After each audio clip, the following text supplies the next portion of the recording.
Bismillahirrahmanirrahim. Assalamualaikum warahmatullahi wabarakatuh. Hamdan wa syukronillah, la hawla wa la quwata illa billah. Sahabat sejati yang Allah muliakan, hampir sebulan ini ruang sosial kita dipenuhi dengan berbagai informasi dan berita yang sedikit memprihatinkan. Informasi yang bertebaran baik di media sosial, di televisi dan lain sebagainya, mau tidak mau sedikit banyaknya mempengaruhi kondisi mental kita. Ada yang kemudian merasa cemas, ada yang kemudian merasa takut dan lain sebagainya. Takut dan kecemasan sejatinya merupakan sebuah fitrah bagi setiap manusia.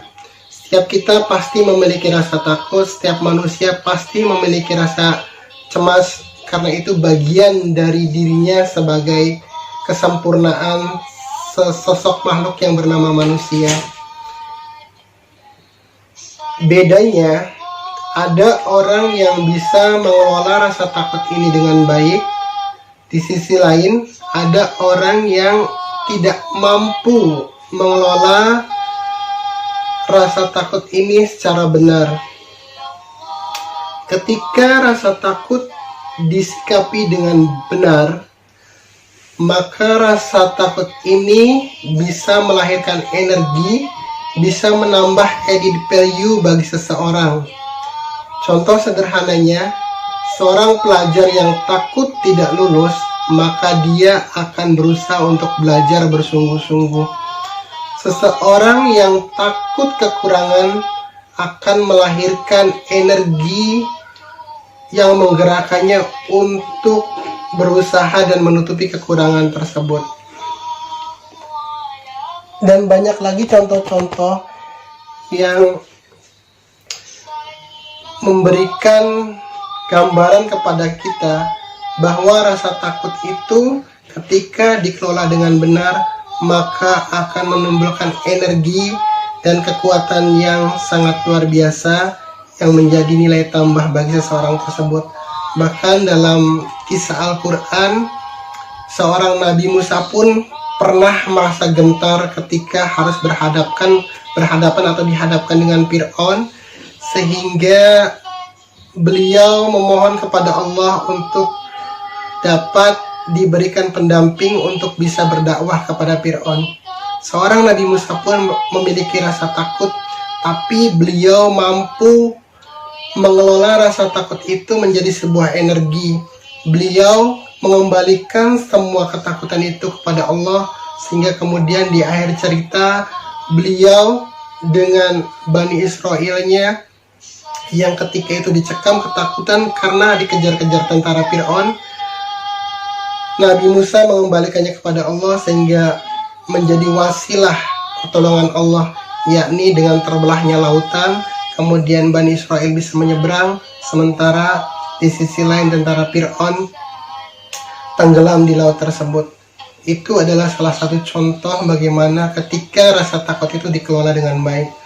Pun ketika Nabi Ibrahim hendak dibakar, beliau pun merasa takut dalam tanda kutip. Tapi kemudian beliau mengelolanya, menyadari bahwa api adalah makhluk Allah. Kemudian beliau mengembalikan rasa takut itu kepada Allah. Hasbunallah wa ni'mal wakil, ni'mal maula wa ni'man nasir. Kemudian yang terjadi, yang kita ketahui sekarang adalah bahwa api itu padam dengan menjadi dingin dan tidak membakar Nabi Ibrahim sama sekali atas kehendak dan pertolongan Allah. Dan masih banyak lagi contoh-contoh ketakutan yang dikelola dengan baik, kemudian menjadi energi yang bisa menjadikan seseorang lebih kuat. Seorang atlet yang takut tidak meraih gelar, takut gagal dalam sebuah kompetisi, maka dia pasti akan berusaha sekeras mungkin untuk berlatih dan meraih gelar tersebut. Itu adalah contoh-contoh ketakutan yang dimanage dengan baik, disikapi dengan baik. Dan salah satu atau satu-satunya jalan terbaik menghadapi ketakutan adalah bagaimana kita bisa mengembalikannya kepada Allah, bersandar kepada Allah dan meraih pertolongannya. Hasbunallah wa ni'mal wakil, ni'mal maula wa ni'man nasir, la haula wala quwata illa billah, dan seterusnya. kalimat-kalimat yang menggambarkan ketergantungan kita kepada Allah, sehingga kemudian rasa takut itu melahirkan pertolongan Allah. Di sisi lain, ada orang yang gagal untuk memanage rasa takut ini dengan baik, sehingga ketika ketakutan itu datang, ketakutan itu laksana kombinasi pukulan, uppercut, dan hook yang mendera psikisnya.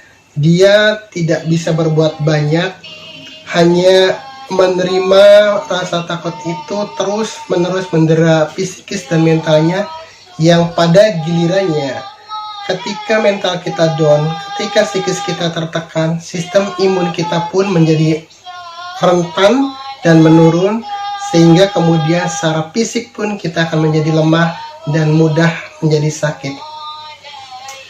Itu dua hal cara kita atau dua kelompok orang yang berbeda dalam cara memaknai atau menyikapi rasa takut. Lalu sebenarnya dari mana rasa takut ini? Secara garis besar, rasa takut itu berasal dari dua sumber. Yang pertama adalah dari internal kita sendiri, yang kedua adalah faktor eksternal. Secara internal, rasa takut itu biasanya datang dari ketakutan-ketakutan kita yang kadang tidak beralasan. Kadang kita takut dengan masa lalu kita yang katanya tidak baik. Kemudian kadang kita juga takut dengan masa depan yang belum tentu dan belum pasti. Kedua hal inilah, masa lalu dan masa depan, kerap menjadi hantu yang menakutkan bagi sebagian orang. Bagaimana cara mengatasinya? Caranya adalah sangat sederhana, yakni hiduplah hanya untuk hari ini. Masa lalu tidak mungkin kita kembali ke sana, masa depan pun belum kita pasti kita akan menjalaninya. Hal terbaik yang bisa kita lakukan adalah bekerja dan berbuat terbaik hanya untuk hari ini. Kesempatan hari ini, di waktu ini, saat ini, dan di tempat ini, lakukan yang terbaik yang kita bisa. Karena kita tidak bisa merubah masa lalu, pun kita tidak bisa menebak-nebak apa yang akan terjadi di masa depan. Maka jalani hidup hanya untuk hari ini, dalam tanda kutip, lakukan terbaik, lakukan pengabdian yang terbaik, lakukan pekerjaan yang terbaik, lakukan apapun hal yang kita bisa lakukan hari ini dengan hal yang terbaik yang kita mampu. Kemudian hal kedua, faktor eksternal yang membuat kita rasa takut adalah banyaknya informasi yang kita terima dari berbagai macam sumber seperti media sosial dan lain sebagainya. Saran saya, ketika kita belum siap atau saringan kita, filter kita belum mampu untuk menyaring informasi-informasi yang datang dari luar, sebaiknya kita jangan terlalu terbuka di media sosial, jangan terlalu intens di sana, karena media sosial adalah media yang tanpa validasi. Kita tidak bisa memastikan berita itu benar, berita itu salah atau hoax segala macam. Sementara ketika kita tidak siap, semua berita tersebut kita masukkan ke dalam hati, ke dalam pikiran kita, sehingga itu merupakan sebuah pukulan yang sangat berat bagi psikis dan mental kita. Ketahuilah bahwa 80% dari ketakutan kita itu tidak pernah terjadi. Tapi ketika pertahanan kita lemah, ketika keyakinan kita lemah, ketika filter kita lemah, ketakutan-ketakutan itu justru menjadi sumber penyakit meskipun kita belum sakit. Takut merupakan penyakit sebelum kita sakit. Itulah masalahnya. Jadi kalau kita kemudian ada di sebuah grup, di sebuah komunitas yang banyak berbincang atau berdiskusi mengenai berbagai macam hal negatif dengan penyakit, kalau kita siap silakan saja, tapi kalau tidak siap lebih baik kita mohon izin untuk lapse sementara, karena itu akan sangat mendera mental kita. Kemudian lagi, bahwa ketakutan-ketakutan ini pasti memberikan dampak dan reaksi yang berbeda-beda kepada setiap kita. Ada sebuah cara atau salah satu cara untuk bagaimana kita mengeliminir atau setidaknya mereduksi rasa takut ini adalah dengan menciptakan atau membuat kita suasana hati kita dengan menjadi tenang, menjadi damai, dan menjadi yakin. Dan metode terbaik untuk mendapatkan hal itu adalah dengan zikrullah. Ala bidzikrillah tatmainnul qulub. Dengan berzikir hati akan menjadi tenang.